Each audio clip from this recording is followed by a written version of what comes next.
విజయనగరం జిల్లా బొబ్బిలిలో అర్ధరాత్రి భారీ చోరీ జరిగింది. పట్టణానికి చెందిన గ్రంథి రవి సాయికృష్ణ జ్యువెలరీ షాపు నిర్వహిస్తున్నారు. మహాకుంభమేళకు వెళ్లేందుకు శనివారం సాయంత్రం విశాఖపట్నం బంధువుల ఇంటికి వెళ్లారు. ఎవరూ లేకపోవడంతో దుండగులు ఇంట్లో ఉన్న 40 తులాల బంగారు నగలు 20 లక్షల రూపాయల నగదును ఎత్తుకెళ్లారు. ఇంట్లో పని కోసం వచ్చే వారి ద్వారా విషయం తెలుసుకున్న యజమాని పోలీసులకు సమాచారం అందించడంతో డీఎస్పీ భవ్యారెడ్డి తన సిబ్బందితో కలిసి ఘటనా స్థలాన్ని పరిశీలించారు. క్లోజ్ టీం వచ్చి వేలి ముద్రలు సేకరించారు. పోలీసులు కేసు నమోదు చేసి దర్యాప్తు చేపట్టారు.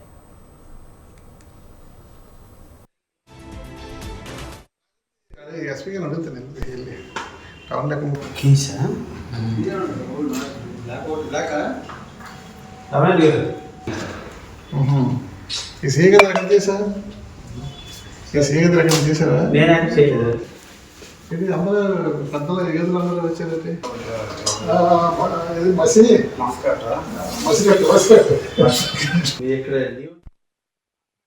విజయనగరం జిల్లా బొబ్బిలిలో అర్ధరాత్రి భారీ చోరీ జరిగింది. పట్టణానికి చెందిన గ్రంథి రవి సాయికృష్ణ జ్యువెలరీ షాపు నిర్వహిస్తున్నారు.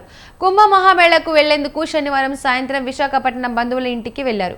ఎవరూ లేకపోవడంతో దుండగులు ఇంట్లో ఉన్న 40 తులాల బంగారు నగలు 20 లక్షల రూపాయల నగదును ఎత్తుకెళ్లారు. ఇంట్లో పని కోసం వచ్చే ద్వారా విషయం తెలుసుకున్న యజమాని పోలీసులకు సమాచారం అందించడంతో డీఎస్పీ భవ్యారెడ్డి తన సిబ్బందితో కలిసి ఘటనా స్థలాన్ని పరిశీలించారు. క్లోజ్ టీం వచ్చి వేలి ముద్రలు సేకరించారు. పోలీసులు కేసు నమోదు చేసి దర్యాప్తు చేపట్టారు.